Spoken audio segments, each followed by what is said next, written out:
99.9 Mix FM and summertime. That would be the new Kids on the Block. It's 8:50, and we're Mad Dog and Belly with Donnie Wahlberg and Danny White.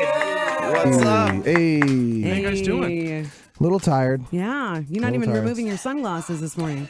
I'd like to keep up the illusion that whatever they call us, sex symbols or whatever. So I'm not going to take these glasses off. I like that you said that your fans have grown up and now drink. I actually didn't say drink. I just said they grew up, and Right. Danny said they drink. Oh, okay. Yeah, they're trying to buy us all shots, all night long. So I love it. I got to start off by saying that I am a very humble man in your presence this morning, because when they announced that you guys were getting back together, not only did not think that the tickets would sell, I thought that they would cancel the show here in Toronto. Not only did you prove me wrong on that one, which I took major heat for. Yes. You sold out a second show. You sold out a third show. And I'm looking at your itinerary. You guys are selling an amazing amount of tickets, and I am an idiot. Well, yeah, basically you are. Absolutely. Billy told us to go easy on you, so we're gonna go that's easy. nice. I did. Did But you you guys know- expect it to be this massive? How could you ever expect it to be so massive? I think at times we probably had doubts too. But it really wasn't. We really tried to focus on what we could control and try not to spend a lot of time worrying about what we can't control. We don't know how many people are going to come out. We don't know how many people are going to buy tickets. So we focused on the music. We did our work. We did our research, and we took a slow and steady approach to this and sort of worked behind the scenes for a long time to sort of set it up as best it could be set up. Good job. And then, you just hope for the best. And you know what? I mean, there were times when I would have a discussion with our manager and feel like, yeah, it's going to be great. And there were times when I'd say, man, I don't know if we're going to sell any tickets. So you're not alone in your thinking. You're not alone in your thinking. So one thing about the video that I was noticing for summertime was it kind of like you guys had a meeting and you went, listen, we haven't done a video for 15 years. Can we get some chicks in some bikinis? I haven't seen that actually for a long time. Helicopters. Is that kind of how it went? Because well, there's a lot of flesh happening in that yeah, video. but it's Flesh the song is summertime, and course. it's Good cover, Dan. for real. Like, what are you gonna do for that song? It's like we wanted to be fun and You didn't just go, happening. we want some babes in some bikinis? No one Listen, said I that. did the casting for the video. Of course you did. No, it was.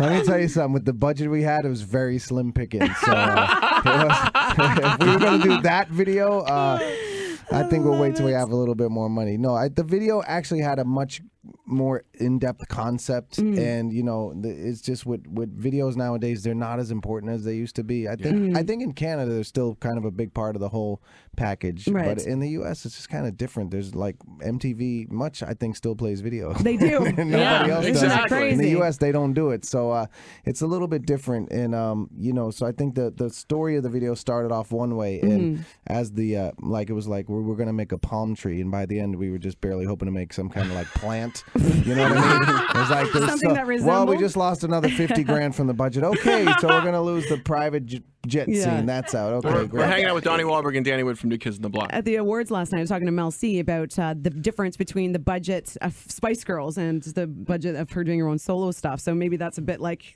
how it was for you doing this video versus a video 15 years ago. Well, you know what? The budgets for videos were bigger back then. I mean, that's what's crazy. That's one of the few areas where you'll find that things are actually where it's totally flip flop. With digital now, with the way you can make films now, it's so much cheaper, and they're just not going to spend the money. And special effects, I mean, you can do so much more now for so much less money. So Over the weekend, I hit YouTube and looked at some old stuff from you guys, and one of the things I watched that just blew me away, and I remembered at the time, was when you played Rock in Rio. Oh, Right. yeah. Now that you're doing this again, you looking at it any differently? Do you think when you go out and hit audiences now, like when you were doing it back then, was it just so fast and so rapid that you barely remembered it? Is it a different vibe now? I think we remember it. You know what I mean? It was a great experience for us, but this time around we're probably gonna enjoy it a little bit more. We're more mature, and but we're gonna do all the same stuff. We're gonna do all the hits and be up there dancing and do our thing, and I think we're gonna be probably better at it now than we were then. Is it possible, Danny, that you're in better shape now than you were then? You make me Yeah, sick. Thanks, Wow, man. that's nice. Seriously. Thanks. You make me sick. Well, in a Who good says way. that to In a good anyone? way. But look how buff this dude is. First you tell them that you thought the show was going to get canceled. Now you're telling him that he makes you sick. And completely ate my words and completely apologized. And I'm All right. completely humbled. Okay. No, Danny Three. and I are both definitely in better shape. Are you than We're, you- when we're you two were? of the lucky ones. Can you guys take your shirts off? Is that possible? I'll take my shirt off for you. Bill. You will? Yeah, I'll do it for you. Take it off. Anytime. I'm not. We're going to the other room and take it off. All right. All right. No, but can I say one thing that's really different though? Say I'm anything, going to yes. tell you. I Yeah. just kind of I've been feeling it, but I haven't been able to sort of understand what the feeling is. But I think one thing that's really different this time around is I think I realized the fans really mean it, man. You know what I mean? It's when they're young kids and they're like, "Oh my God, I love you, and you Yeah. mean so much to me." It's like you're kind of like, you know, it's exciting and it's nice and you're really flattered and you know you're happy that they came out to see you and stuff like that. But you kind of just like, okay, they're kids, you know, and they're growing up now and they still really sort of carry this emotional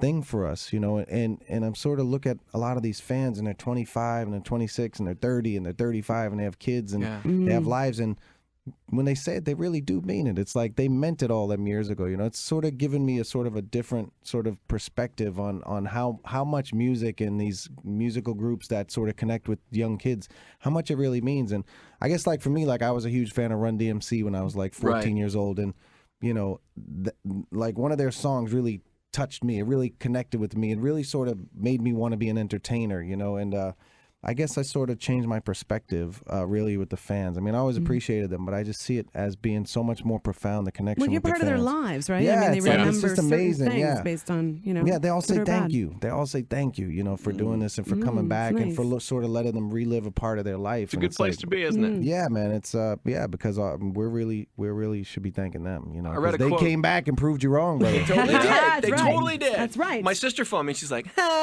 told you. I read a quote of yours, Donnie, where you said, you know what, we sold all of our tickets in Canada. We didn't really have to come up and do the MMVAs, but they asked us and they wanted us and we wanted to come up and thank our fans. And we thank you for coming and talking to us today. Hey, brother, Canada is the best, man. And the people up here, people make jokes about Canada, but the people up here are so humble and so nice. And it's Wait, like, what do you mean What do you jokes? jokes? What What jokes about Wait, Canada? I You you didn't know, hear making any Americans, jokes. We will Americans bomb make them. Canadian jokes, and Like, Canadians make American jokes. Oh, and okay. that's how All it right, maybe a goes. little. The about and all that stuff, right? About, well, sorry. I've worked up here a lot, and I do say sorry more than I should. And I got that from you guys. You and your brother, man. You work here a ton. Yeah. All right, we got to let you guys go Wait, because wait, you're wait, getting the shirt wave off. from your Another room. management. All right, you guys go ahead. We'll do that. Danny Wood and Donnie Wahlberg from New Kids on the Block, everybody. All right. Thanks for coming in, Thank guys. you. Thank you. Thank you very much.